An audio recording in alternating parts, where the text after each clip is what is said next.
Aí eu vou aceitando, tá bom?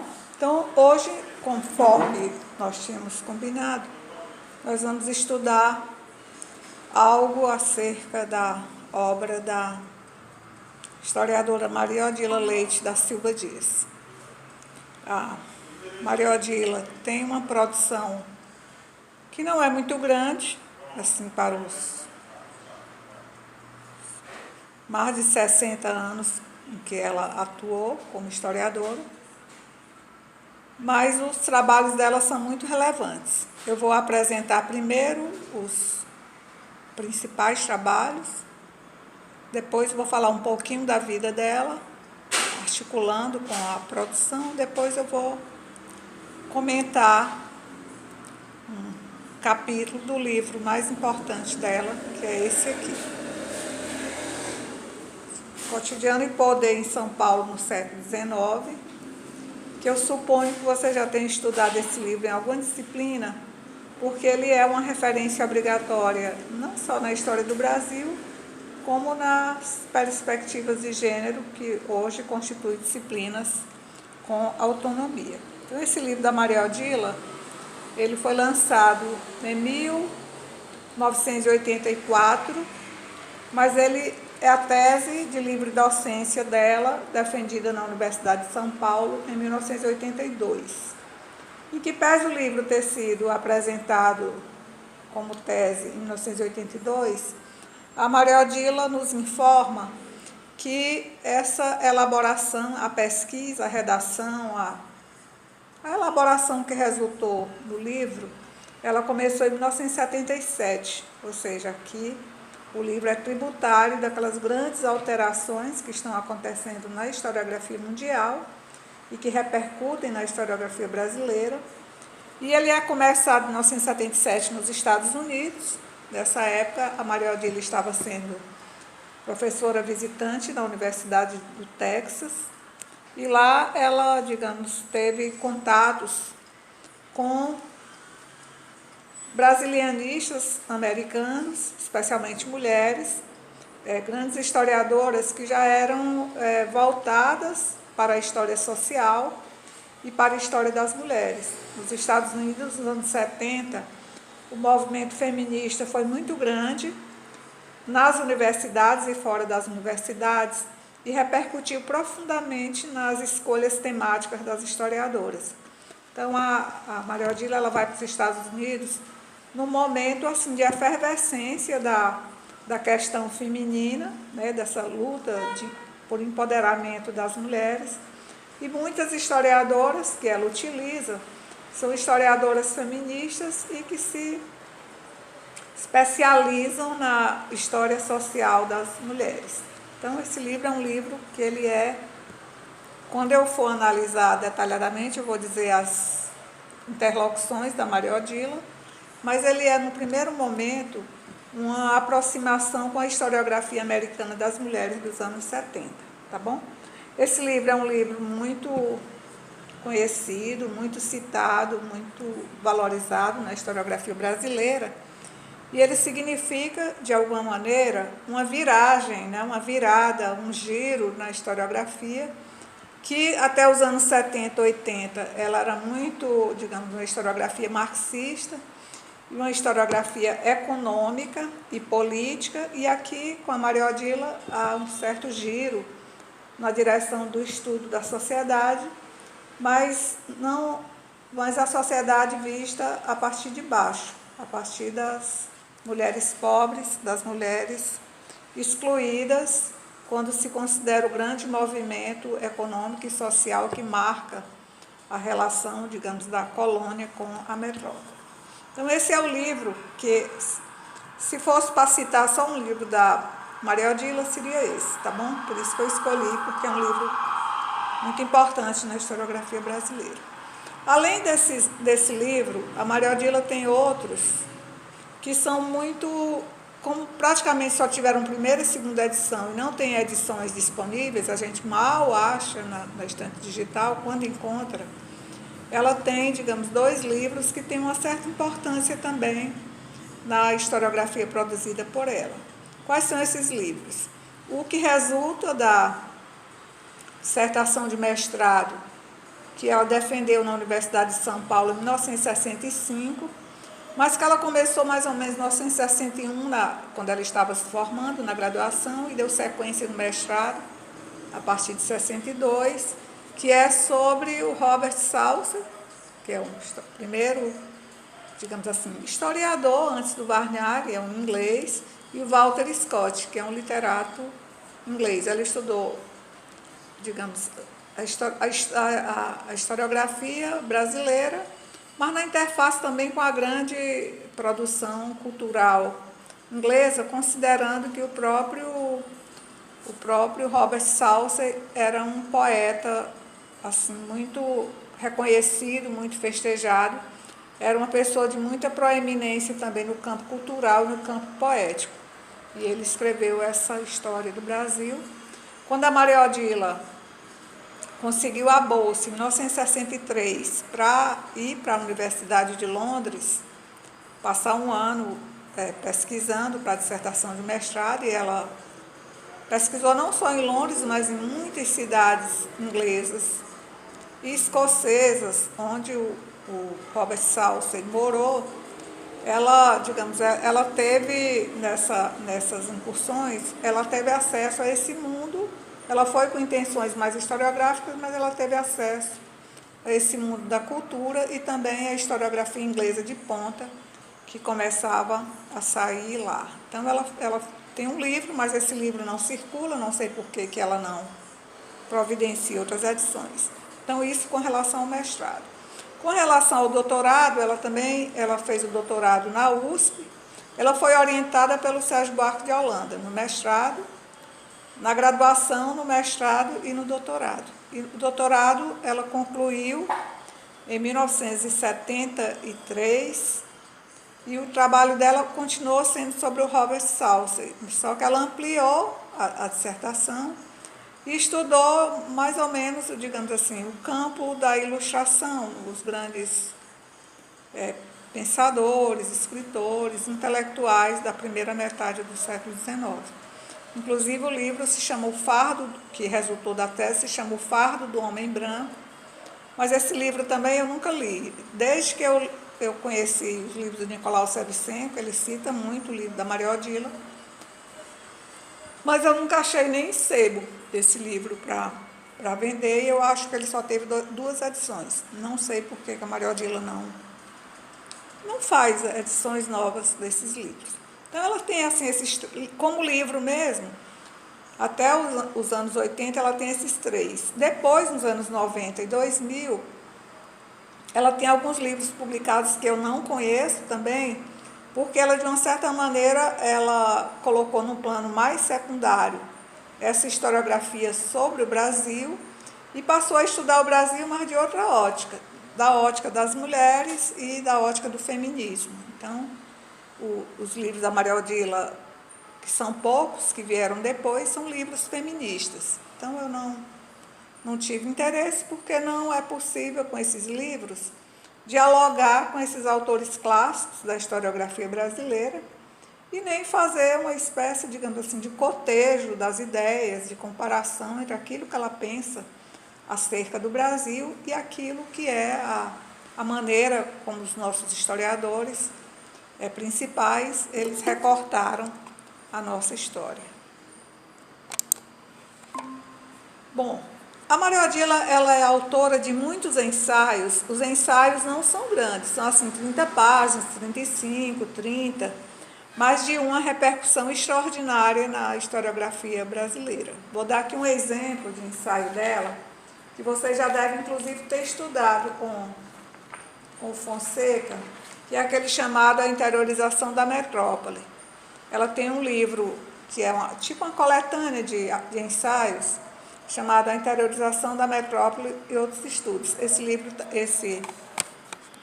livro também é esgotado. Eu só tenho uma cópia incompleta dele, que eu uso quando eu vou dar aula, mas o livro propriamente dito nunca consegui. E ela tem um texto lá sobre a interiorização da metrópole, que é um texto ensaístico, que ela fez ainda na graduação. Esse texto foi tipo assim, como se fosse o TCC dela, orientado pelo Sérgio Buarque. E ela publicou em 1972, numa coletânea, que eu tenho, inclusive, organizada pelo Carlos Guilherme Mota. Essa edição aqui é a segunda, mas a primeira, de 1972, é absolutamente igual, que é daquela coleção Debates, da editora Perspectiva. Esses livros são muito fáceis da gente achar na internet, inclusive. Ela publicou aqui esse ensaio, e esse ensaio tem uma importância muito grande na trajetória da Maria Odila, porque aqui há uma discussão que ela foi retomada por aquele grupo que eu falei na aula passada, dos cariocas que debatem com Fernando Novaes, né? Fernando Novaes defendendo aquela ideia, né, de antigo sistema colonial, e os cariocas de antigo regime nos trópicos, ou seja, a leitura do Fernando Novaes mais vinculada àquele processo de acumulação externa, né, nas metrópoles, e o grupo do antigo regime dos trópicos, valorizando mais os estudos e dando mais significado e importância à dinâmica interna na colônia, colocando que esse impacto da colônia na metrópole não foi tão expressivo, não foi tão grande. E esse artigo, esse ensaio da Maria Odila, que é de 1962, depois ela orientou um historiador, que eu acho até que ele já morreu, Alcilene Aro, que estendeu essas ideias da Maria Odila para uma tese de doutorado, que repercutiu muito. E, de uma certa maneira, essas ideias da Maria Odila, elas casam com a ideia dos cariocas, a ideia dos pesquisadores e historiadores do Rio de Janeiro, que é essa ideia de considerar muito mais a importância da dinâmica interna da economia colonial e da relação que a colônia estabelece independentemente da metrópole com outros espaços, e a acumulação interna de capital e o contrabando, e em detrimento desse vínculo metrópole-colônia, que seria o vínculo através do qual as colônias explorariam as metrópoles. Então, é um ensaio muito provocador, um ensaio que está, digamos, contrário às formulações do Novaes, no livro que nós estudamos, e que alimenta ainda hoje o debate na historiografia brasileira. Ou seja, de um lado, o Fernando Novaes, com essa apresentação dessa importância da colônia enquanto capaz de gerar lucros para a acumulação na metrópole, que é uma tese que é ainda a tese dominante, e essa ideia que ela inicia aqui com a Maria Odila, com a interiorização da metrópole, em que o real se é dado à presença portuguesa, à continuidade dos interesses portugueses, a uma independência que seria mais negociada e diplomática, e uma desimportância ao que seria o esforço colonial no sentido de transformar o Brasil num país independente. Ou seja, essa leitura da interiorização da metrópole, ela é conjunta com a interpretação da história do Brasil, de que a independência foi um negócio, foi um arranjo dinástico, foi que o Império Brasileiro foi, digamos assim, a interiorização da metrópole mesmo, foi, digamos assim, resultado da permanência portuguesa aqui, da permanência dos interesses portugueses e dessa gestão dos portugueses que continuaram aqui, inclusive Dom Pedro, administrando esse território. Então, são duas... Dessa perspectiva da Maria Odila, a gente nem estaria comemorando 1822, porque 1822 não existiu. Ela segue a ideia do Caio Prado Júnior, que nós vimos lá em Formação do Brasil Contemporâneo, de que a independência, se houve, foi em 1808, e se houve, foi feita por Dom João, quando ele, digamos, se instalou aqui no Rio de Janeiro.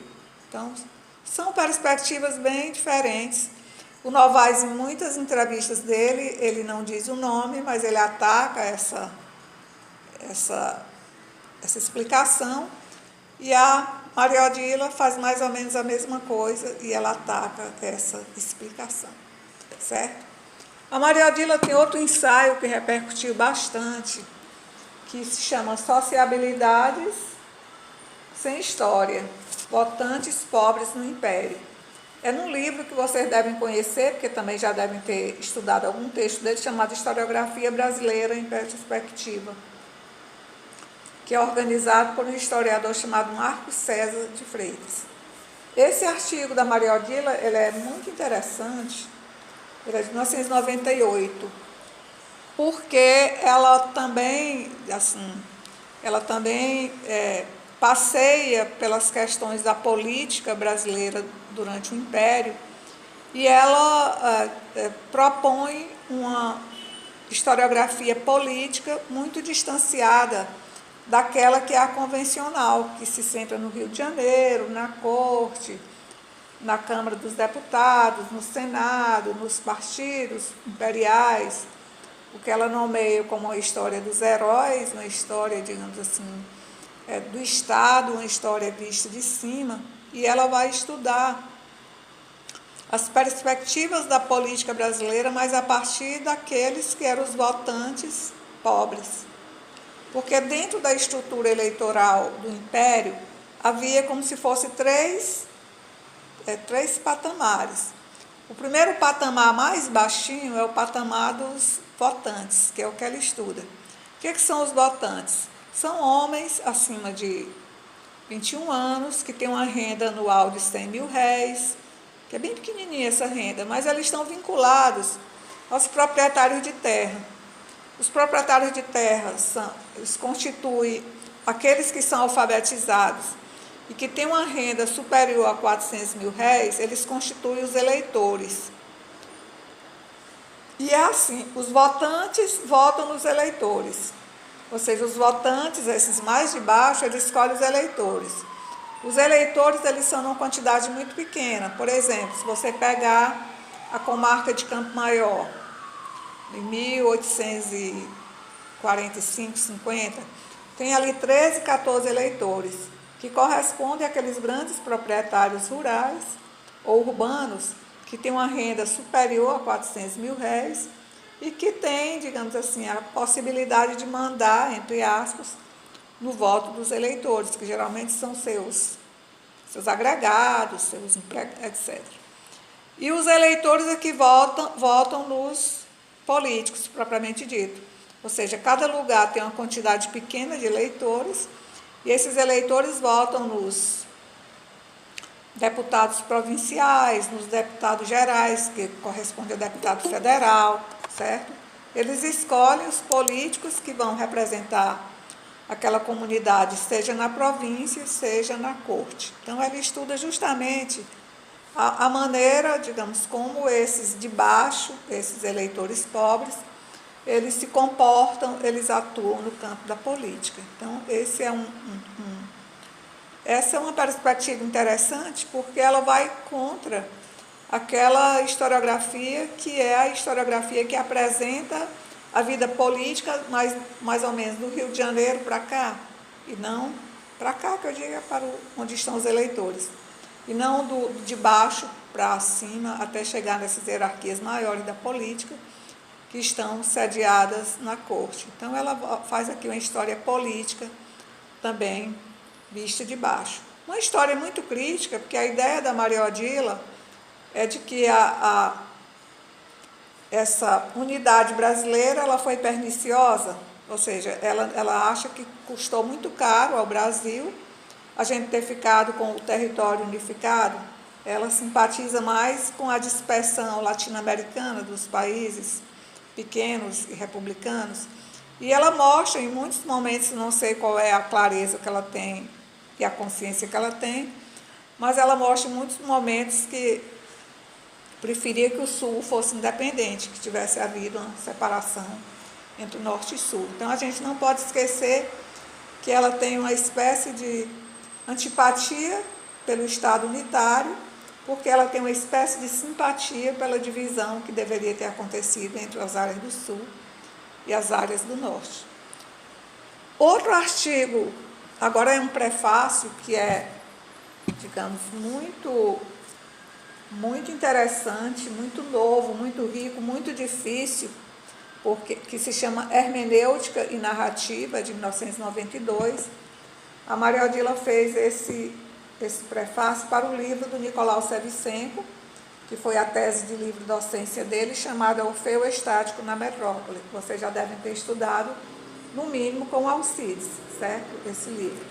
Esse livro ele é de 1992, e esse prefácio é um prefácio que, à época, ele foi assim, assombroso, no sentido positivo, porque ela trazia uma série de novidades no campo teórico, no campo epistemológico, que ela apresenta aqui. Ela foi das primeiras a teorizar sobre a relação entre hermenêutica e narrativa, que é uma coisa bastante difícil. Eu mesma, quando eu li esse prefácio, esse livro saiu um mês antes de eu defender minha tese de doutorado, esse livro do Nicolau.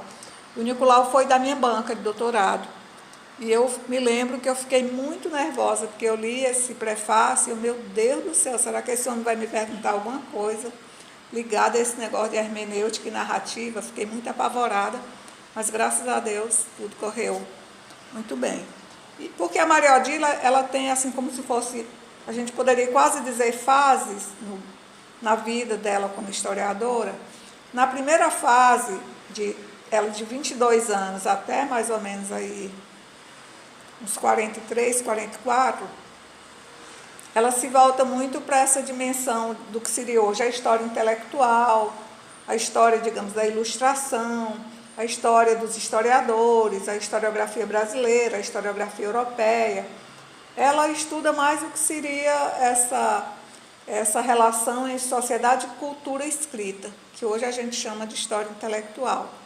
Depois, quando ela foi para os Estados Unidos, ela começou, digamos, a se aproximar cada vez mais da história social, que estava se ampliando no mundo todo, e como nos Estados Unidos essa história social ganhou um formato feminista, ela também se aproximou dessas pautas femininas, trazendo isso para a discussão historiográfica. E, no terceiro momento, quase tudo que a Maria Odila escreve e elabora tem duas, digamos, vertentes.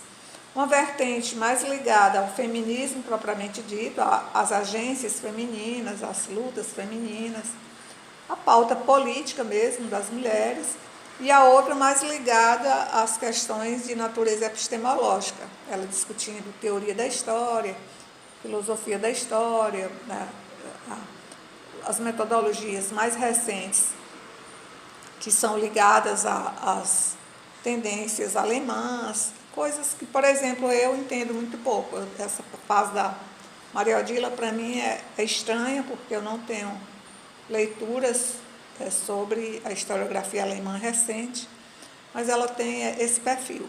Para mim, assim, para nós, o que interessa é o livro Cotidiano Poder em São Paulo, porque ele é o livro referência da vida da Maria Odila e o livro que vai ajudar a compreender uma virada historiográfica que começa a acontecer no Brasil no início dos anos 80, certo?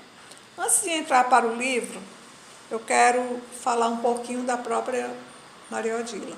Maria Odila é um produto uspiano completo. Ela se formou, ela nasceu em 1940, o pai dela era professor da USP, inclusive professor da Faculdade de Filosofia e Ciências Humanas, onde ela se formou.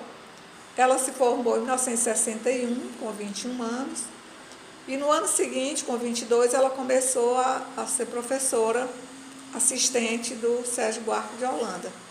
Lembrem que aconteceu a mesma coisa com Fernando Novaes, ele também é um produto uspiano, e ele começou, acho que em 1958, como assistente da professora Alice Canabrava. E no caso da Maria Odila, ela começou como assistente do Sérgio Buarque de Holanda, que orientou o trabalho dela a vida toda. Ela disse que não é discípula porque ele não tem discípulos, ele é inimitável, é singular, é único. não dá para ninguém se arvorar essa condição de ser discípulo do Sérgio Buarque de Holanda. Mas a Maria Odila, ela é assim, tanto precoce em tudo.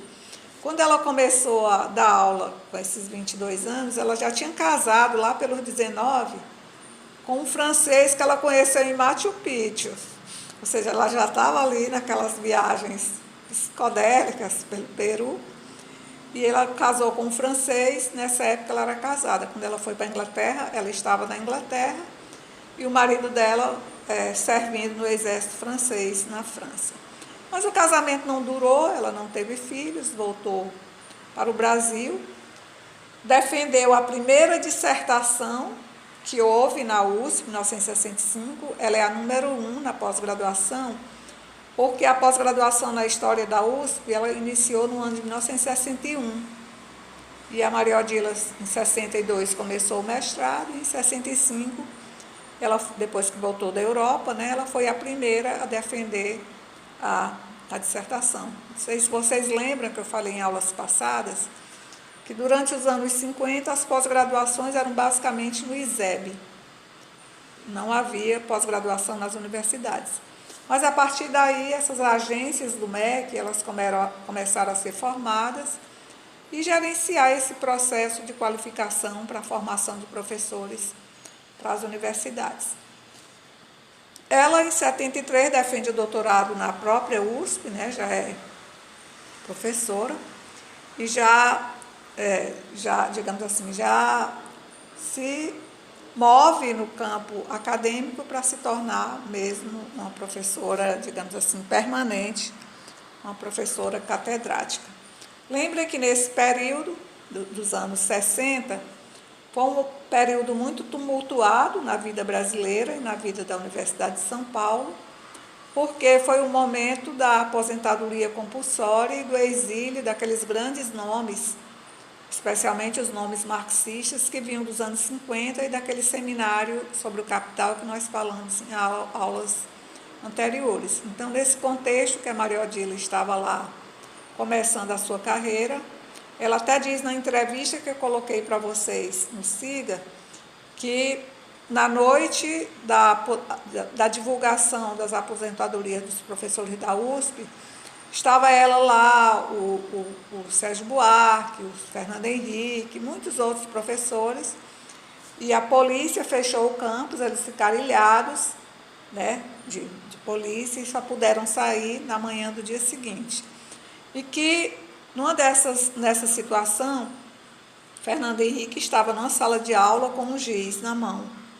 E à medida em que a Voz do Brasil ia listando os aposentados compulsórios da universidade, o Fernando Henrique ia escrevendo os nomes na lousa. E eles, professores e alunos e pós-graduandos, ali nesse mesmo espaço, que pelo que eu entendi era do restaurante da USP. Era o espaço ligado ao restaurante. E ela disse que ele, com a mão trêmula, ia escrevendo Otaviane, Florestan Fernandes, Paul Singer, Fernando Henrique Cardoso. Foi assim, um momento muito dramático, que eles passaram a noite lá até serem liberados.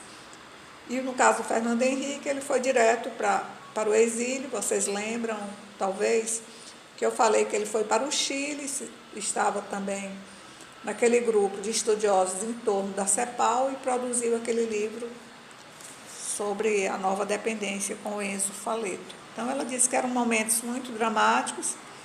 E não lembro se é a Maria Odila que diz, eu acho que é o Fernando Henrique, que no departamento de História havia uma coisa muito antipática, muito grave, que era a delação que alguns colegas faziam em relação aos outros. E também que o curso funcionava sempre com 2 policiais assistindo às aulas e os policiais ocupando o campus. Então, foi um momento dramático e ela apresenta, digamos assim, esses momentos.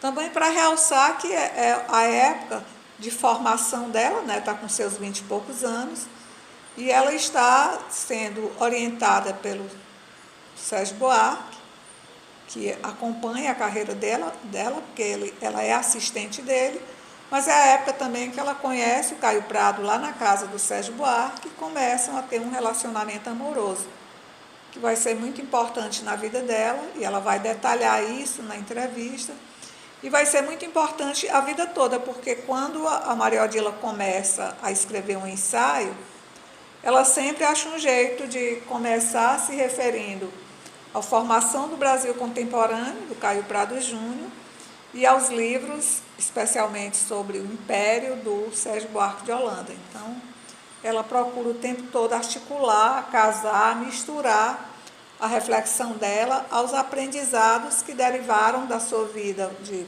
professora e da sua vida, digamos assim, de namorada do Caio Prado Júnior, que também se exilou no Chile, num certo momento, porque ele foi muito queridinho da ditadura. Como eu falei para vocês em aulas anteriores, ele foi preso 13 vezes. Então, de vez em quando ele saía para o exterior para evitar mais uma temporada na prisão. Então, a Maria Odila, ela foi professora da USP durante muitas décadas. Eu não sei se ela se aposentou, assim, em 40. Eu acho que ela deve ter se aposentado mais ou menos em 93, por aí. E depois ela foi ser professora da PUC de São Paulo. Então, ela tem duas grandes instituições onde ela atuou, a USP e a PUC de São Paulo. E atuando sempre assim, dentro dessas pautas historiográficas mais ligadas às questões candentes da vida social brasileira e aqueles grupos que são os grupos mais precarizados, mais marginais. Ela tem essa vocação, essa predileção pelo estudo mesmo da pobreza e o estudo das opressões e das exclusões. Então, vamos falar um pouquinho mais sobre a Maria Odila, mas não do ponto de vista da vida dela, porque aquela entrevista que eu coloquei para vocês, ela é uma entrevista assim muito aberta, ela fala muito da vida privada, das dificuldades, do tal. Então, vocês vão ficar satisfeitos em conhecer a vida dela, não preciso ficar falando, ela mesma se expressa lá. Vamos começar tratando das interlocuções que a Maria Odila faz com o mundo dos anos 60 e 70, com os grandes historiadores, com as mudanças que estão acontecendo no campo historiográfico mundial e de que maneira ela vai pensando essas reflexões e alimentando, digamos assim, as pesquisas e tornando, assim, operacionais os conceitos que ela vai buscando nos autores que emergem nesses anos 60 e anos 70. Os anos 60 e 70, eles são muito significativos do ponto de vista da mudança teórica e metodológica nos estudos históricos. Então, essas mudanças, a gente pode tratar delas a partir do significado, da difusão, do consumo de diferentes autores, de como eles foram transformando o saber historiográfico consolidado até aí. E esses autores que eu vou falar, todos eles de maneira direta ou indireta, eles foram estudados e aproveitados pela Maria Odila na composição desse livro, Cotidiano e Poder.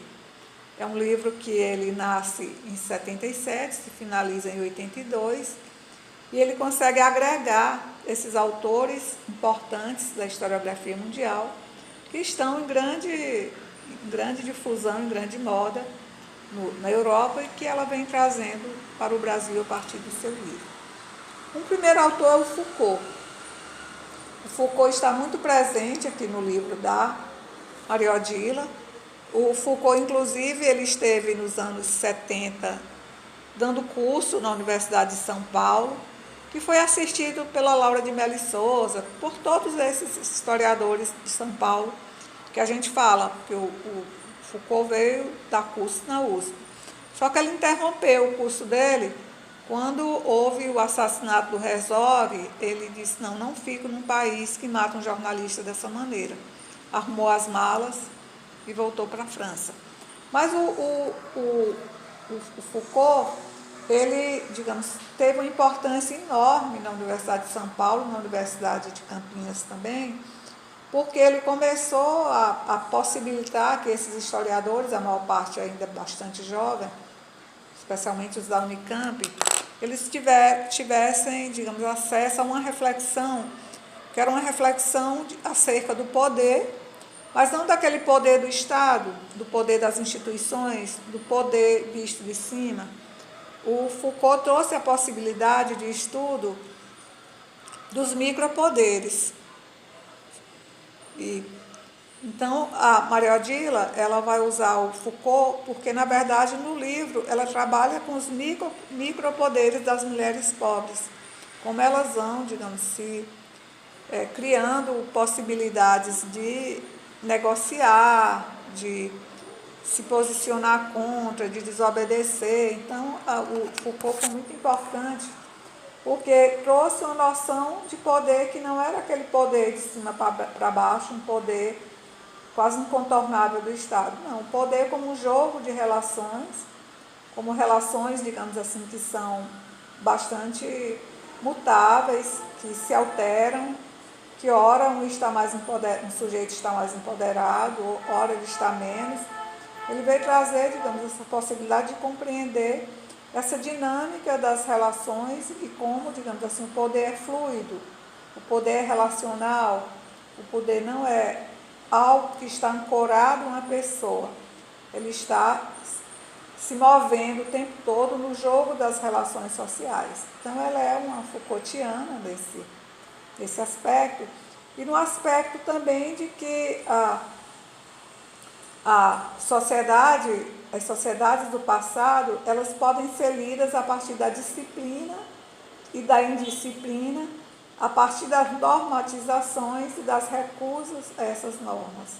Então, quando ela estuda essas mulheres pobres, ela vai colocando a performance dessas mulheres, as suas atuações, em função dessas possibilidades, e ela vai operando com esses conceitos, que são os conceitos que derivam da obra do Foucault. A Maria Odila informa que, mais ou menos em 61, quando ela estava terminando o curso, o pai dela deu um presente, chegou com um presente em casa. Qual era o presente? Era o livro A Formação da Classe Operária Inglesa, do Thompson, em inglês, evidentemente, que a tradução do Thompson é do final dos anos 80, aqui no Brasil. Então, ela se encantou muito com o livro do Thompson sobre a formação da classe operária, justamente porque o Thompson apresenta ali a vida dos pobres, não só dos operários, mas dos camponeses, das mulheres, das pessoas comuns. E ele apresenta essa vida justamente nesse jogo de relações, nesse jogo de poder, na apresentação do que seriam as formas de sobrevivência e de resistência dessas populações pobres. E ela vai justamente recorrer a esse conceito de resistência, que está no Thompson, que está especialmente na formação da classe operária inglesa, para mostrar as formas através das quais as mulheres pobres resistiam na São Paulo colonial. Assim, como em São Paulo, século XVIII, século XIX, as mulheres se organizavam para resistir aos poderes que emanavam, sobretudo, das câmaras de vereadores, da Câmara Municipal, que era o lugar a partir do qual se criavam as normas, as legislações, os códigos de obediência, e onde também estavam ancorados os oficiais que iam, digamos, multar, controlar, regular a vida da população de São Paulo e a vida das mulheres pobres que compunham grande parte dessa população. Então, ela usa também o Thompson. Ela se utiliza muito de um autor francês chamado Emmanuel Leroy Ladurie. O Emmanuel Leroy Ladurie era um historiador muito famoso nos anos 60, 70, 80. Até, eu acho que ele morreu nos anos 90, mas até os anos 80 ele ainda era um historiador. Ele era o rei mesmo, como diz o nome dele. Ele havia substituído no prestígio como historiador o Fernand Braudel, que havia morrido, e ele, de uma certa maneira, foi o substituto dentro dessa legitimação e dessa valorização e da hierarquia da historiografia e dos análises dessa terceira geração. Então, ela se apoia muito nos historiadores analistas, porque eles de uma certa maneira, eles trouxeram para a cena a vida das pessoas comuns, essas vidas cotidianas dos simples, mas eles trouxeram também a possibilidade de se estudar qualquer lugar que não fosse uma capital, que não fosse um centro, qualquer lugar que fosse usando os termos cepalinos, que nem cabe aqui, que fosse uma periferia, uma população também que fosse periférica, pessoas que eram pessoas comuns. Então, a Maria Odila, ela era muito leitora desses autores franceses, o Braudel e o Ladurie, o Montaillou também, que são autores que fazem recortes bem pequenos, espaciais. Às vezes eles fazem recortes também bem pequenos, temporais, mas eles fazem uma espécie de descrição densa, uma espécie de história escrita com muitos detalhes, com muito aprofundamento, com muitos enlaces, as redes, digamos assim, da narrativa muito bem articuladas, e eles às vezes fazem um livro excepcional, trabalhando uma pequena vila, né, uma comuna, e um dia, por exemplo, o Dibi tem um livro sobre a Batalha de Bouvines, aquela história toda é só um dia. Então ela se orientou muito também por essas tradições francesas. Pelo próprio nome do livro, a gente vê o débito da Maria Odila ao Michel de Certeau. Cotidiano e Poder. Então, Cotidiano e Poder se apoia muito nos livros do Foucault, que são os mais lidos por nós, os mais reconhecidos, sobre a vida cotidiana. E o Foucault fez uma espécie de antropologia urbana, que ele estudou mais as populações urbanas, em que ele colocava os alunos, as equipes de pesquisadores que ele orientava, para se instalarem nas casas. Por exemplo, um aluno ia passar uma temporada na casa de uma pessoa num bairro de Paris, outro num bairro de Lyon, num bairro de Bordeaux, sei lá, qualquer cidade. E eles iam trabalhar a sua pesquisa direta na própria fonte como antropólogos. Eles iam participar daquela vida, fazer suas anotações, não se meter na vida da família e observar como é que as coisas aconteciam. E eu gosto, às vezes, de dar exemplo para os alunos, eu nem sei se o Foucault utiliza esse exemplo, acredito que não, mas eu me inspiro nele, Foucault não, Certeau, me inspiro nele para dizer o que é que o Certeau assim, orientou que os alunos observassem. Aquelas práticas comuns, rotinas, repetições, coisas que a gente não elabora para fazer, coisas que estão, modos de viver que estão incorporados de tal maneira à nossa cultura cotidiana, que a gente nem se apercebe de que nosso dia é uma rotina. Por exemplo, a gente acorda, vai escovar o dente, depois vai preparar o café. Então, os alunos anotavam tudo, como se fossem antropólogos numa tribo, certo? Fazendo um trabalho dessa natureza. Aí eu gosto de inventar um exemplo baseado nas orientações do Michel de Certeau, mais ou menos assim. Na França, eles comem batata o tempo todo. Eu tinha um colega francês na Universidade do Ceará, que ele dizia: Terezinha, eu sei fazer todo tipo de molho, porque o prato, digamos, o arroz na França é batata. E a batata, ela se torna muito sem graça. Todo dia comer batata. Aí ele diz assim: eu sei fazer bem feito 16 tipos de molho para botar no purê, para dar um gosto à batata. Mas não vou para a batata não, que a batata é francesa. Eu vou pensar aqui mesmo no nosso macarrãozinho, Fortaleza, como o Sertor vai nos orientar, digamos assim, a olhar as apropriações distintas que os sujeitos fazem das coisas. Cada um de nós, vamos simular aqui, vai ali no Carvalho e compra um pacote de macarrão. Mas quando a gente chegar na casa da gente, provavelmente cada um vai fazer o macarrão de alguma maneira. Uns vão fazer alho e óleo, uns vão fazer macarronada, uma torta de sardinha, vão quebrar o macarrão, torrar e botar no arroz, vão, sei lá, tem 1000 modos de fazer macarrão. O que é que o Sertor está nos ensinando? É que aquilo que parece igual não é. Que a gente que tem que ter uma agudeza do olhar para ver a diferença, e ele botou os alunos para pesquisar assim. E de uma certa maneira a Maria Odila pesquisou seguindo as lições do Michel de Certeau.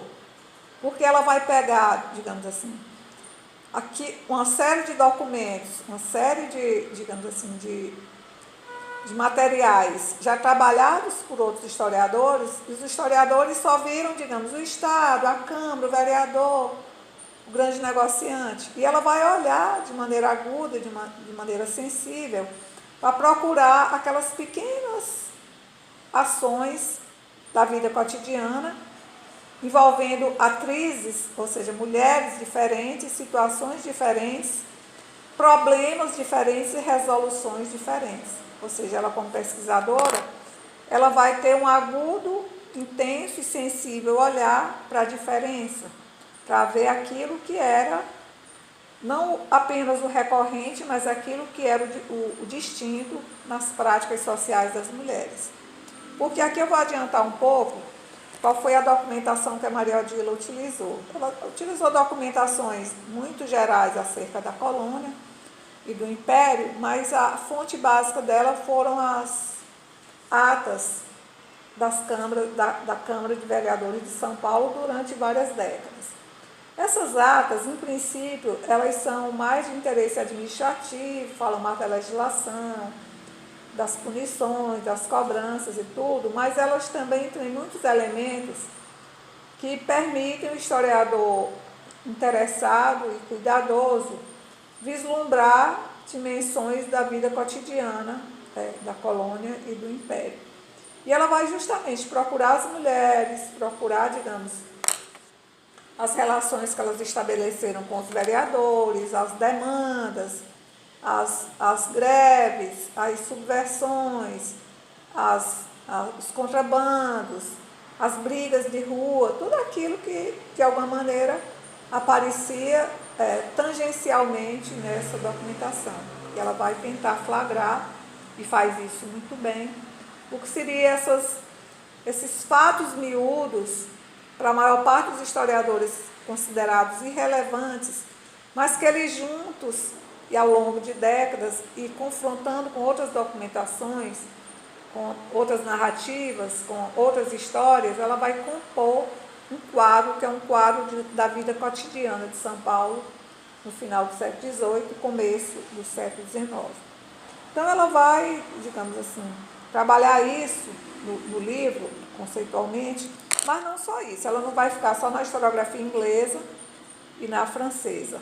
Ela vai alimentar a sua reflexão com a historiografia americana, que, como eu falei, é uma historiografia que desde o final dos anos 60 ela se volta muito para a história das mulheres, e que é uma historiografia que a gente pode nomear como feminista. E muitas historiadoras americanas, elas eram brasilianistas, ou seja, elas se especializaram em estudar o Brasil. E elas estudavam a partir de documentos muito interessantes, por exemplo, os inventários e testamentos, que não eram um tipo de documentação utilizada com essa finalidade de flagrar, digamos, esse cotidiano feminino no passado. Então, há um conjunto de historiadoras que elas são muito citadas nos anos 70 e 80 por aquele grupo da USP que estuda as mulheres, que não era só a Maria Odila, era a professora Maria Beatriz Nisa da Silva, que foi minha orientadora e orientadora da Tânia, a professora Maria Luísa Marcílio, ainda na condição de aluna a Meire Del Priori, e havia um grupo, a Meridan Falsi, a Lúcia Motti, que é a irmã do Luiz Motti, havia um grupo muito grande de alunos de pós-graduação e de professoras, eram só mulheres, interessadas nessa temática da vida feminina, entre elas a Maria Odila. E todas elas, de alguma maneira, tinham estabelecido um relacionamento muito forte com as universidades americanas e com várias historiadoras, especialmente da Universidade do Texas. E por que eu estou falando no Texas? Porque foi o lugar onde a Maria Odila, a partir de 77, ela foi ser professora visitante e ser pesquisadora e se pós-doutorar, quando ela faz essas opções. Depois ela vai para outras universidades americanas, como a Universidade de Yale, mas a Yale não teve importância do ponto de vista da elaboração desse livro que nós estamos analisando. Bom, no livro, a Maria Odila também faz uma interlocução com o Caio Prado, sempre muito valorizando a formação do Brasil contemporâneo e a maneira como ele viu a vida cotidiana dos sertões brasileiros.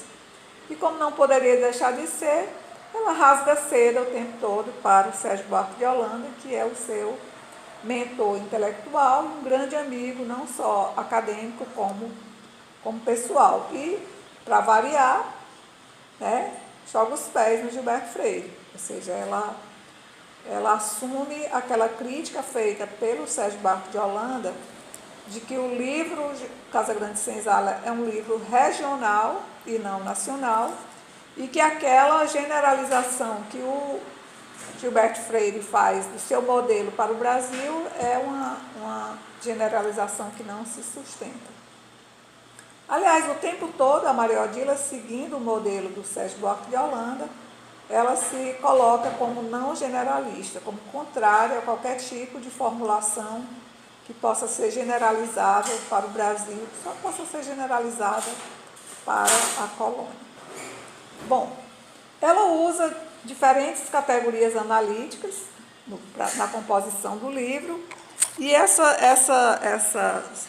categorias, elas estão, evidentemente, associadas a esse espectro muito variado de autores: Foucault, Certeau, Leroy, Sérgio Buarque, Caio Prado, as historiadoras americanas.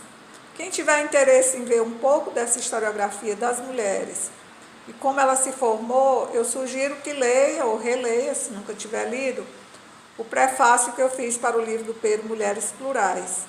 Aquele prefácio eu fiz, acho que em 2005, e fiz naquela época uma espécie de síntese do que havia acerca da história das mulheres e de como essa temática ela tinha aparecido na história do Brasil. Lá eu cito as principais autoras americanas, seus trabalhos, os primeiros historiadores brasileiros que lidaram com esse tema. Eu faço uma pequena história disso aqui que eu estou resumindo em um parágrafo, tá bom?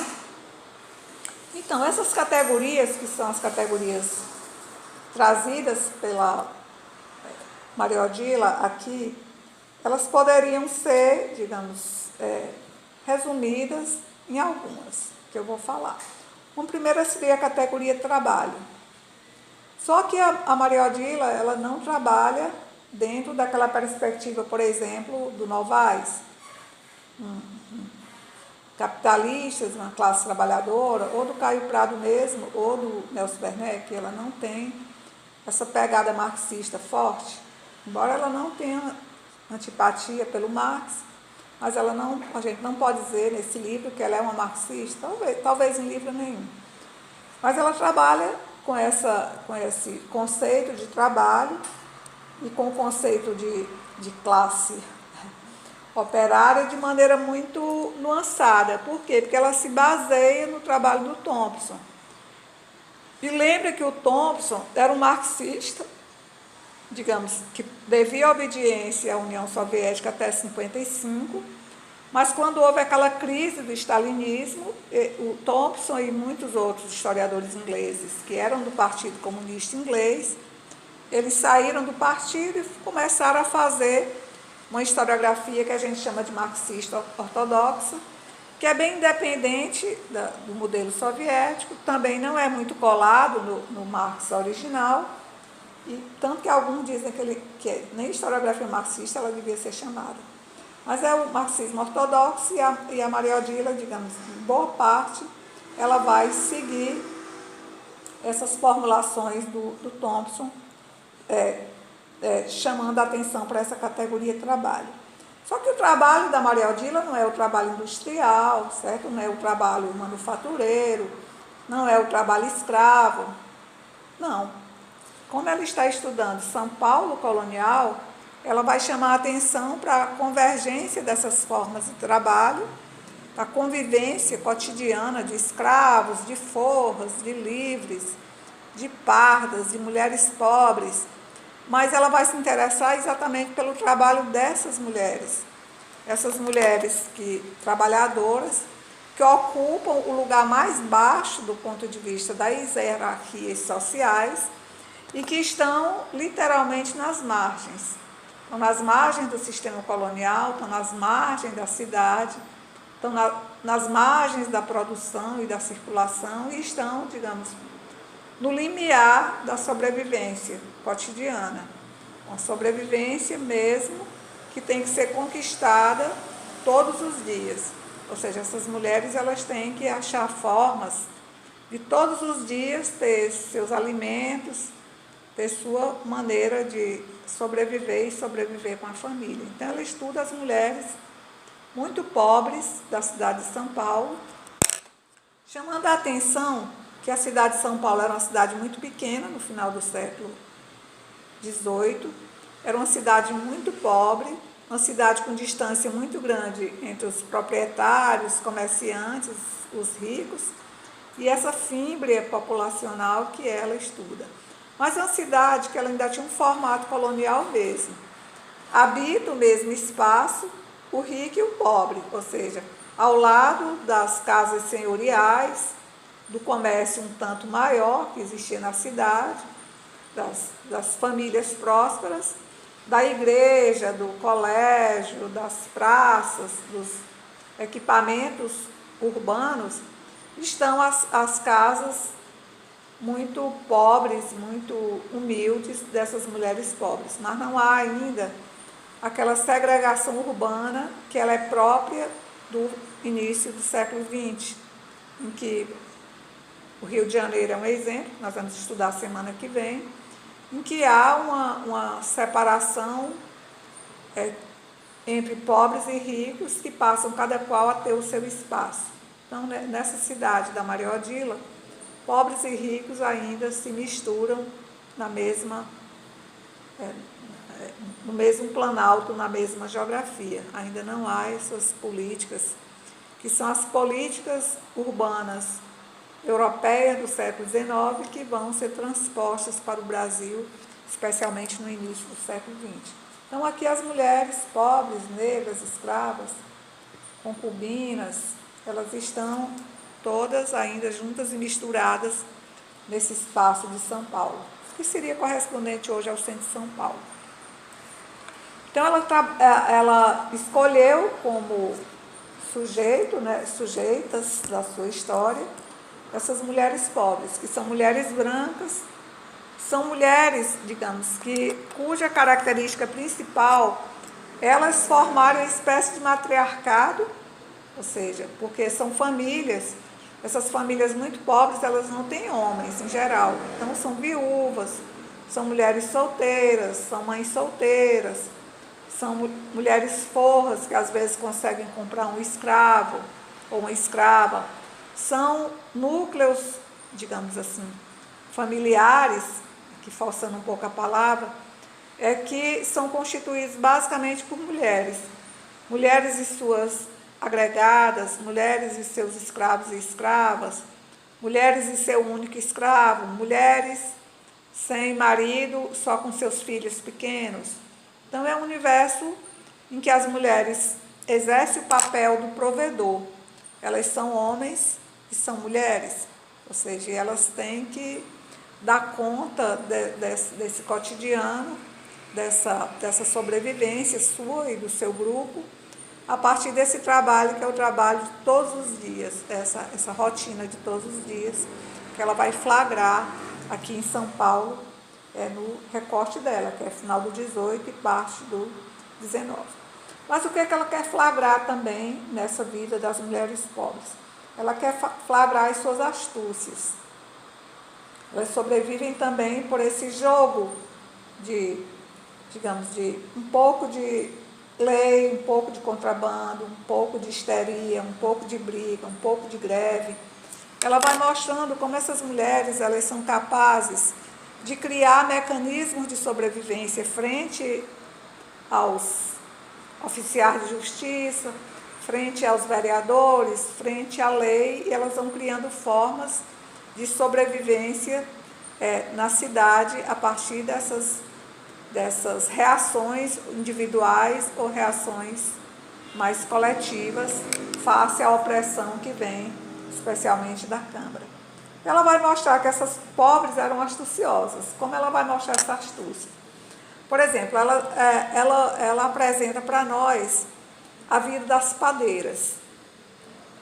Fazer pão no período colonial, como fazer qualquer coisa, era debaixo de um monopólio. Então, as padeiras pagavam o direito de fabricar pão para as câmaras e apenas elas tinham o direito de fabricar o pão que seria vendido na cidade. Evidentemente que as famílias podiam fazer seu pão, né, e comer em casa, mas o pão que era vendido na feira, nos mercados, nas casinhas, era o pão que era feito pelas padeiras. Esse pão era regulado do ponto de vista da quantidade de farinha, da quantidade, digamos, de fermento, que eu não sei como era o fermento, do preço, da hora que ele seria vendido, a quantidade vendida por cada padeira. E as padeiras, elas eram muito cobradas pela Câmara Municipal, porque elas sempre estavam tendo problemas na oferta do pão. Porque o pão é feito de farinha de trigo, a maior parte dessa farinha ela era comprada fora, ela chegava no Porto de Santos. Do Porto de Santos ela tinha que alcançar o Planalto Paulista, né, a região de Piratininga. E muitas vezes as padeiras elas ficavam com uma certa escassez da matéria-prima, e elas eram pressionadas para fazer o pão e elas justificavam por que não podiam fazer o pão. Mas elas também eram muito astuciosas. Quando a Câmara reduziu o preço do pão, estabelecia um valor de venda que não dava para tirar o lucro que elas precisavam para sobreviver, elas inventavam as histórias e iam, digamos, dar justificativas. Combinado, é claro, né? Então, ia uma e dizia, não, a esse preço do pão eu não posso, porque eu não tenho como repor a farinha, minha farinha acabou, estou esperando de Santos. Vim aqui pedir para cancelar a minha licença de fabricar pão. Eram poucas padeiras, né? A cidade era pequena. A Câmara, tudo bem, uma padeira deixar de fabricar pão. Daqui a pouco vinha outra e contava uma história parecida ou diferente. Nós também pedíamos a baixa do direito de fabricar pão. Então, elas iam fazendo essas astúcias, tanto individualmente como coletivamente, porque coletivamente elas ou deixavam de fabricar, aí a zoada na cidade se tornava muito grande, ou elas simplesmente diziam que iam entrar em greve, que a Câmara também se apavorava, porque a Câmara era responsável praticamente por tudo do funcionamento da cidade, e a cobrança ia para a Câmara. E a Câmara, que é um organismo político e administrativo, tinha seus inimigos, tinha seus antagonistas políticos, tinham aqueles que queriam que aqueles vereadores se desgastassem para não serem mais escolhidos e eles ocuparem espaço. Então, a Maria Odila mostra as padeiras, as quitandeiras, as mulheres pobres, de um modo geral, reagindo como podiam, do ponto de vista individual e do ponto de vista coletivo, para que as suas demandas elas fossem reconhecidas, elas fossem atendidas, e assim elas exerciam aquelas micropolíticas que a Maria Odila estudou lá no Foucault e ela operacionaliza aqui no livro. Então, ela mostra as astúcias das pessoas pobres em relação à Câmara e enganando, digamos assim, e indo contra todo um sistema monopolista que regulava o abastecimento, as vendas e as compras no período colonial. Porque a estrutura era mais ou menos o seguinte: o comércio, o grande comércio, que estava na mão dos grandes proprietários e grandes comerciantes, esse era totalmente regulado pela coroa. O que pagava, quanto pagava para ter portas abertas, imposto de exportação, imposto das aduanas, tinha 50 mil formas de cobrar e de regular e de controlar esse grande comércio, que era o comércio para a metrópole e era o comércio também para o abastecimento do Rio de Janeiro, das Minas Gerais, de áreas mais densamente povoadas. Esse comércio era em tese legal, regular, submetido a muitos pagamentos de impostos. Mas havia, digamos assim, um comércio intermediário de negociantes de portas abertas, ou seja, com lojas mesmo, com espaços, com mercadorias, mas eles eram regulados e também cobrados impostos e controlados pela Câmara, pelos fiscais, porque eram portas abertas, era muito fácil fazer esse controle. Mas a população pobre mesmo, ela vivia à margem desses sistemas formalizados do comércio. Como é que o comércio era realizado? O comércio era realizado basicamente por escravos. Havia os escravos de ganho, que quase sempre eles eram escravos das grandes famílias proprietárias, produtoras de gêneros, que às vezes eram os comerciantes também. E os escravos de ganho, eles iam pagar, o senhor pagava uma certa quantia, eles tinham direito de sair com seus tabuleiros, vendendo os doces, as cocadas, as bebidas, os azeites, as frutas, aquilo que era, em boa parte, a renda dessas famílias proprietárias, maiores e menores. Eram os escravos de ganho. Os escravos de ganho, eles pagavam, o dono pagava um certo imposto e eles tinham liberdade de circular. E quando eles faziam coisas erradas, por exemplo, vender os produtos no horário que a Câmara não permitia, ou a um preço baixo, porque os preços eram regulados, geralmente não acontecia nada com eles, porque a Câmara tinha medo de mexer com os poderosos. Então, era mais ou menos desobediências aceitas nesse universo. Com relação às mulheres pobres, essas mulheres pobres, elas eram em boa medida mulheres brancas, solteiras, que ficaram solteiras por algum motivo, ou viúvas, mulheres quase sempre de 40, 50, às vezes até 60 anos. Algumas delas eram negras, mas eram livres, eram forras, né? Muitas eram pardas, e quase sempre essas mulheres habitavam a casa, né, um espaço, em que quem mandava era a mulher, por exemplo, a mulher branca mais velha, que era a dona da casa. Ela tinha alguns escravos, ela comandava a produção caseira, ela comandava a circulação, ela comandava, digamos assim, as contas para a sobrevivência daquela unidade familiar. Funcionava dessa maneira. Mas o que elas podiam fazer e vender era totalmente regulado. Por exemplo, não havia muito controle sobre as coisas que eram estritamente caseiras, fazer doces, fazer cocadas, fazer bolo, vender ali na casa mesmo, tudo não tinha tantos problemas. Mas como muitas dessas mulheres sem marido, elas tinham também suas criadas, suas agregadas que iam vender na rua e seus escravos, a regulação sobre esses ambulantes era muito grande, porque eles também tinham que pagar impostos. E também porque eles não poderiam vender qualquer coisa, nem em qualquer lugar e nem a qualquer preço. Vou dar aqui um exemplo. Os produtos assim, que a gente come todo dia ainda hoje, feijão, arroz, as farinhas, as carnes, o sal, eles eram monopólios dos grandes comerciantes. Só quem podia vender esses produtos, as lojas grandes e as lojas médias que pagavam o monopólio da venda desses produtos. Então, essas mulheres pobres, elas não podiam vender carne, nem arroz, nem nem feijão, nem sal, essas coisas que a gente usa mesmo ainda diariamente. Mas elas poderiam vender outras coisas. Elas poderiam vender bolos, digamos, azeites, doces, sucos, e poderiam vender também quantidades muito pequenas desses produtos. Por exemplo, podia vender 1 quilo de arroz. Não era a medida, as medidas são outras. Pedir 1 quilo de feijão, vender uma galinha, vender uma dúzia de ovos. Mas só que essas vendas, elas eram reguladas pelo lugar, pelo preço e pelo horário. Elas não poderiam vender abaixo do preço do mercado, ou seja, do preço que era o preço das mercearias, das lojas, dos comércios que monopolizavam esses produtos. Elas não poderiam sair vendendo esses produtos na rua, concorrendo com os comerciantes de portas abertas.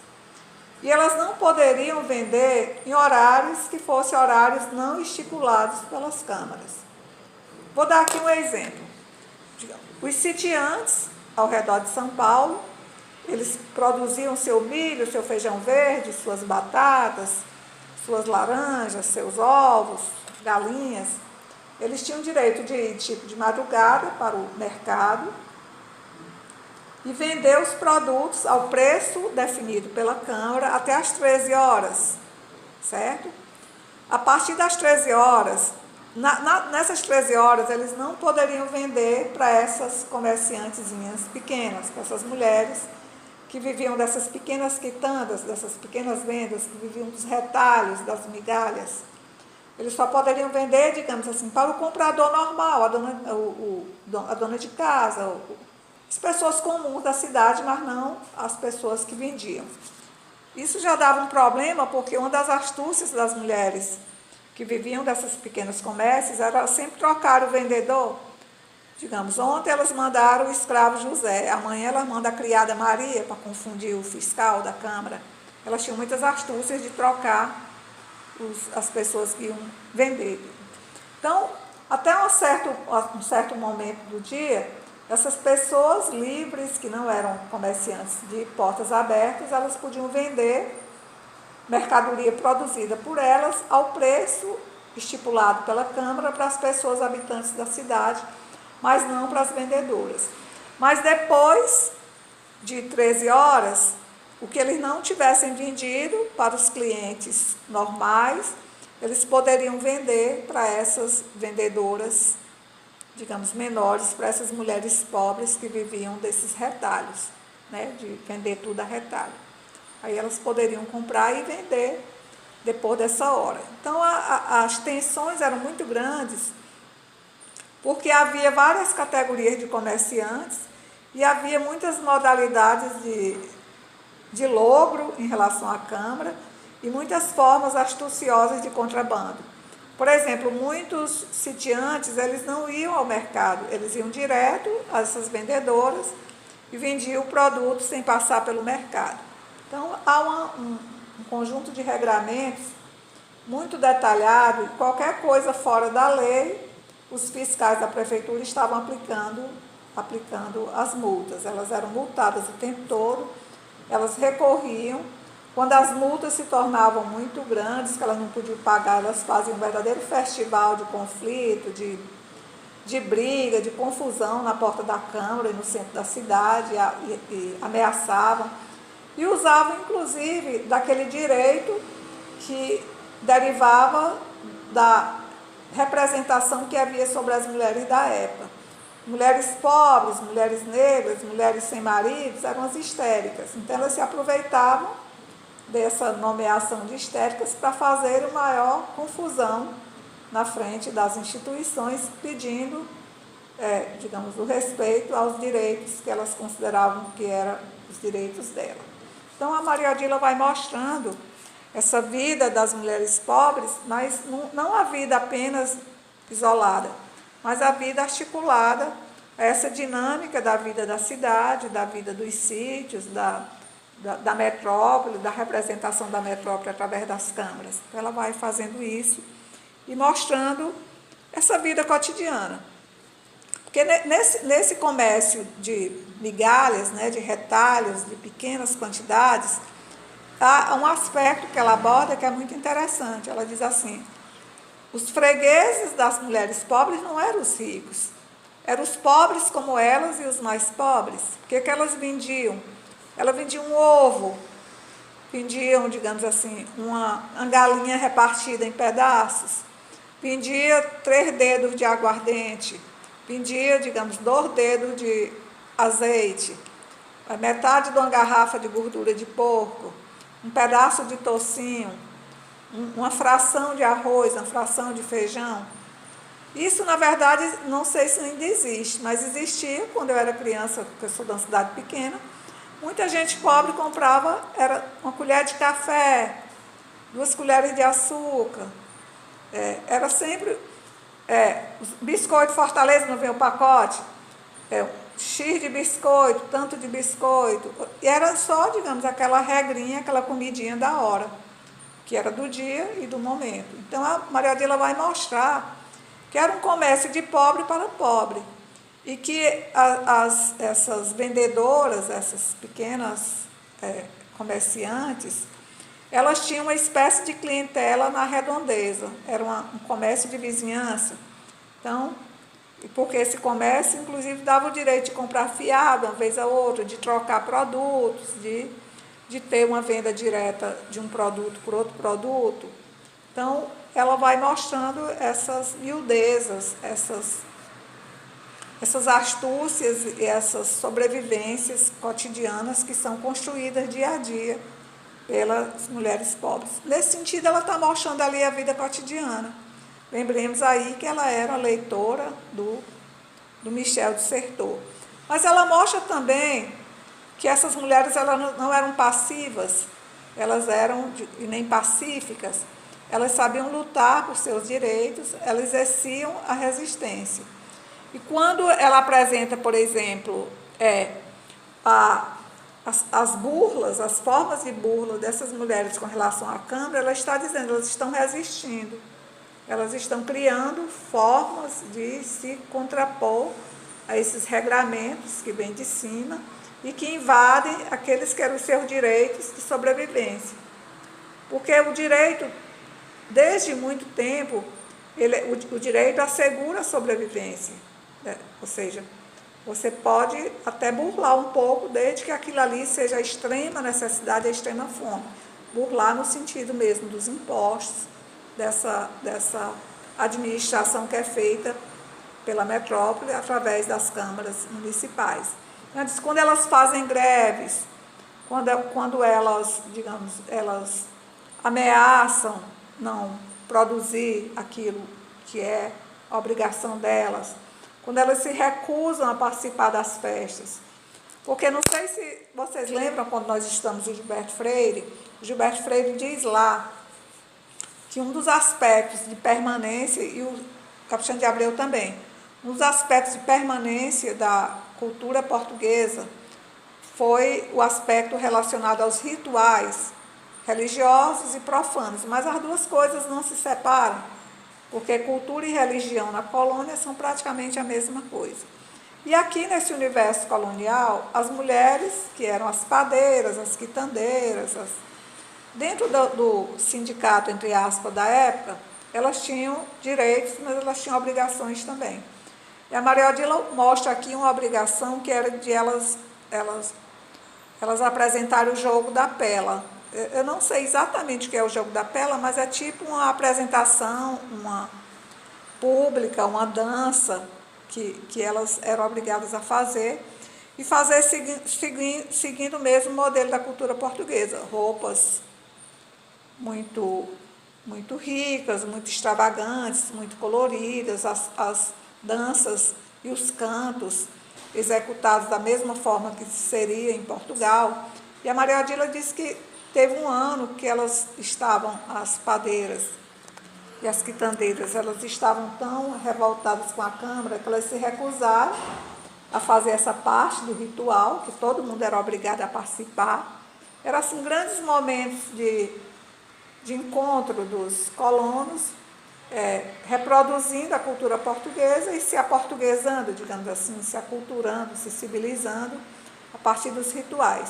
Elas se recusaram. Como essa recusa, digamos assim, de uma certa maneira, ela foi muito... Ela foi muito, digamos, elas foram muito pressionadas pela Câmara, elas foram apresentar,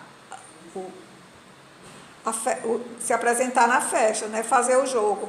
Mas elas foram, digamos assim, esculhambar, elas foram do jeito que quiseram, dançaram a dança que quiseram, arrasaram, mas no sentido contrário, fazendo tudo que era uma, digamos assim, uma revolta em relação aos códigos que elas tinham que apresentar ali, que era uma espécie de submissão ao rei, de submissão à dominação, uma espécie de, ela até diz, de beijamão coletivo, que era o significado desses rituais.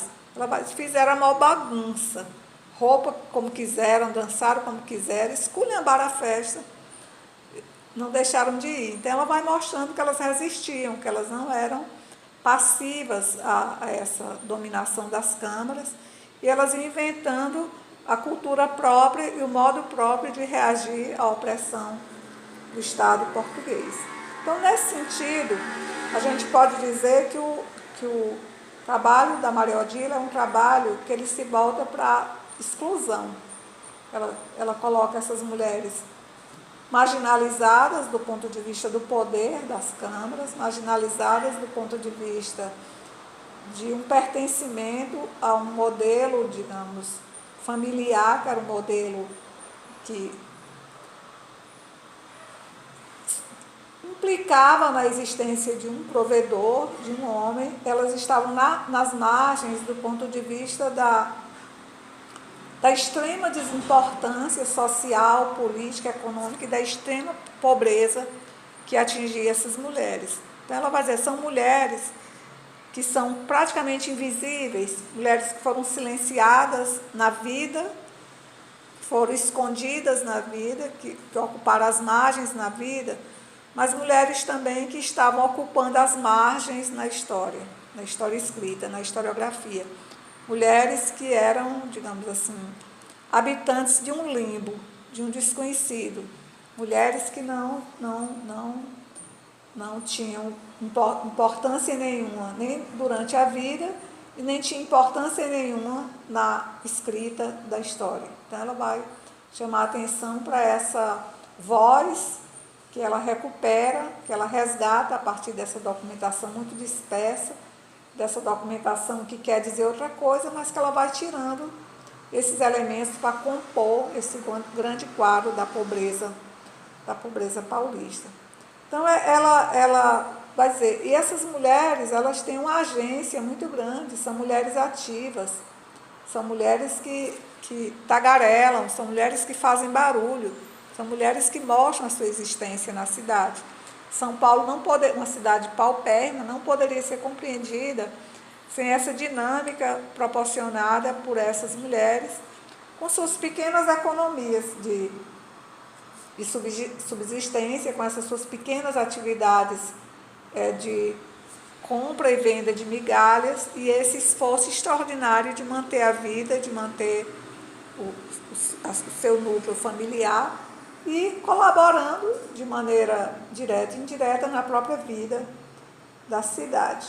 Então, essa história da Maria Odila é uma história social, mas é uma história social que contempla não aqueles personagens que a gente já havia contemplado nos outros autores, senhores e escravos, senhores de engenho e lavradores de cana, bandeirantes e seus índios, sertanejos na atividade pecuária, os extrativistas, os pescadores, aquelas frações da sociedade apresentadas pelo Gilberto, pelo Capistrano, pelo Sérgio Buarque, não são essas frações apresentadas pela Maria Odila, que a Maria Odila faz uma história social das mulheres, e não das mulheres ricas, uma história social das mulheres pobres, das mulheres que estão nas fímbrias do poder, que estão no limiar da miséria, que estão lutando dia a dia pela sua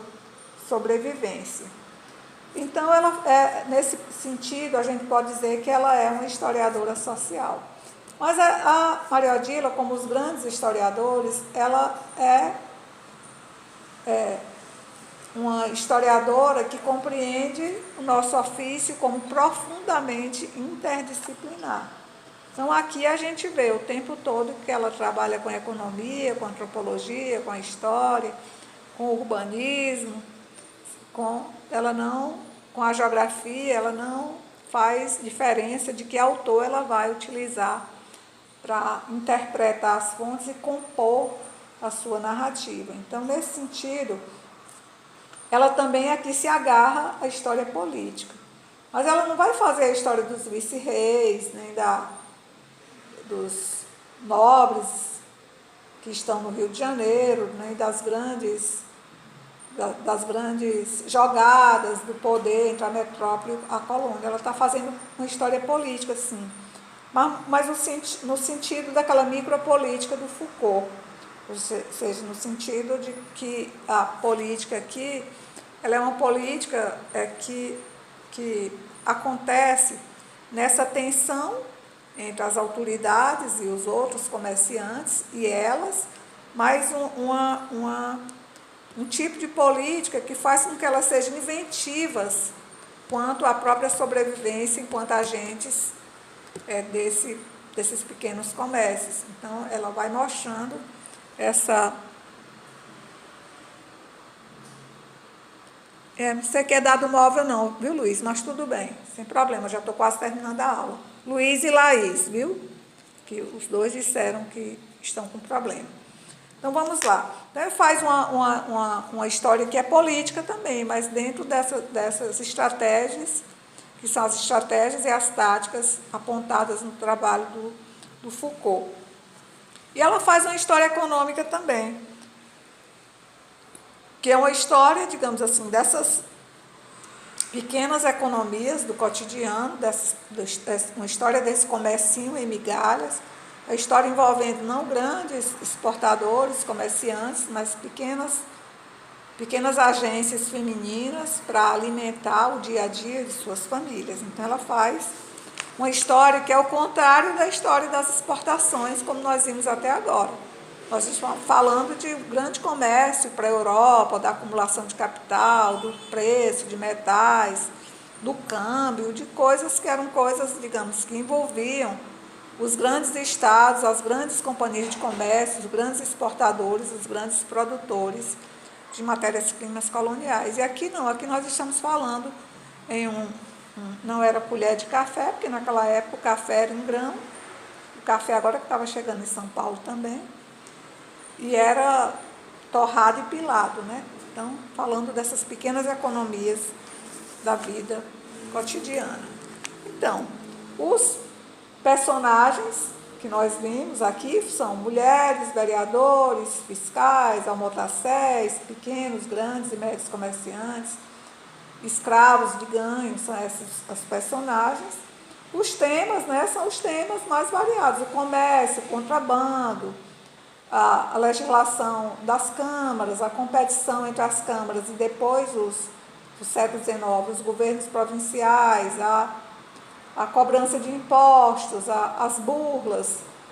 O trabalho é o trabalho principalmente doméstico, o trabalho das mulheres, tecer panos grosseiros, fazer doces, pães, bolos, bebidas, óleos, fritos, pamonhas, milho assado, milho cozido, tudo aquilo. O milho é um grande produto, tanto na economia de São Paulo como na dieta paulista desde sempre.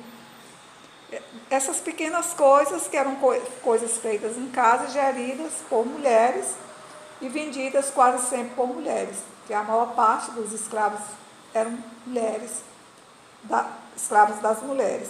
Então, ela faz também uma história do que é permitido e do que é proibido. Ou seja, aí a tensão o tempo todo entre aquilo que a legislação, que o regramento permite, mas aquilo também que as mulheres inventam como forma de burlar e como forma de inventar o seu lugar enquanto ente que precisa sobreviver, apesar e para além dos regramentos públicos. Então, é uma história que é uma história das obediências, mas é uma história também das desobediências femininas face aos poderes instituídos na cidade. E eu poderia fechar dizendo, eu acho esse livro maravilhoso, gente. Eu coloquei um capítulo, porque eu tenho consciência de que vocês não têm tempo de ficar lendo um livro. E nem eu tenho também. Porque eu já conheço os livros, aí eu pego e releio uma parte e releio melhor o capítulo sobre o qual eu vou falar. Mas eu sei que vocês não têm condições de, cada disciplina, toda semana, ler um livro. Isso é utópico. Mas eu poderia resumir esse livro em alguns pontos. Um primeiro é que eu acho que esse livro é praticamente uma poética da sobrevivência. Por que eu acho isso?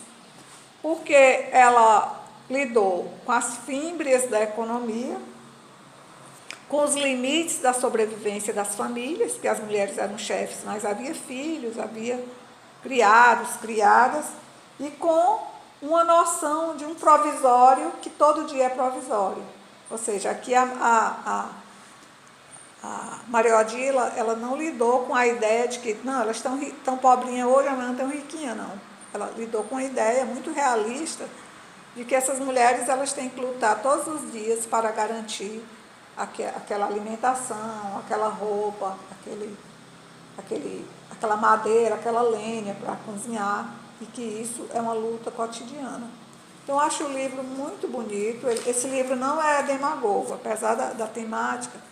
Não é uma coisa que você pode dizer, é uma escrita demagógica. Não, é uma escrita bacana e que traz de uma maneira muito simples essa interlocução muito variada com as mudanças que aconteceram na historiografia brasileira nos anos, mundial, melhor dizendo, nos anos 70 e nos anos 80 no Brasil.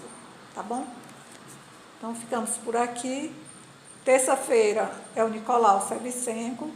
Eu acho que vocês também já estudaram ele em alguma disciplina, talvez Brasil. Não sei qual é o nome do Brasil, o Brasil Republicano. E eu coloquei um capítulo e coloquei a entrevista dele também. Sempre lembrando para vocês, quando vocês forem ler a entrevista da Maria Odila e do Nicolau, que eles começarem a falar na filosofia analítica, na hermenêutica, não sei de que lá, quando eles começarem a entrar pelo campo filosófico, vocês podem até pular a pergunta, certo? E a resposta. Porque são tendências teóricas muito novas e eu nem poderia tirar dúvida de vocês, porque eu também não conheço. Eles usam autores que eu nunca li e eu estou usando mesmo aquilo que a historiografia brasileira tomou deles como sendo o principal e, digamos, os livros que são os mais citados. Os livros que têm maior número de citações, que têm maior número de edições, os livros que fizeram a glória do autor, né? Estou pegando por esse critério de relevância na historiografia brasileira. Bom, vamos lá. Ângela, agora só tem 6 pessoas, não sei quem saiu, mas vocês me ajudem, tá bom? A Ângela estava aí? Não sabem? A Hélida? Presente. Presente. A Francisca está doente. A Tilson? Acho que não estava. A Laís me disse que ia cair. Mariana? Está aí, né? Matheus também. Presente, professor. E o Mara também. Vocês viram o Rodrigo? Eu não vi. Não sei. Quem caiu pode me dizer a semana que vem se estava aí. E o Luiz avisou que estava instável. Então, gente, até terça-feira com o Nicolau, certo? Vejam se vocês têm tempo de ler, mesmo que seja rapidamente, para poder ter mais solo para conversar com vocês, tá bom? E qualquer dúvida que vocês tenham, vocês perguntam, porque eu percebo que vocês não perguntam nada, aí eu fico pensando, eu explico muito bem. Que brincadeira. Então, se vocês quiserem interromper para perguntar, fique à vontade, aqui é uma aula como qualquer outra. E se eu puder esclarecer coisas que vocês não entenderam bem, vai ser muito bom. Então, bom trabalho para vocês, bom fim de semana. E até terça-feira. Até, professora. Tá. Boa semana. Tá. Obrigada. Boa noite.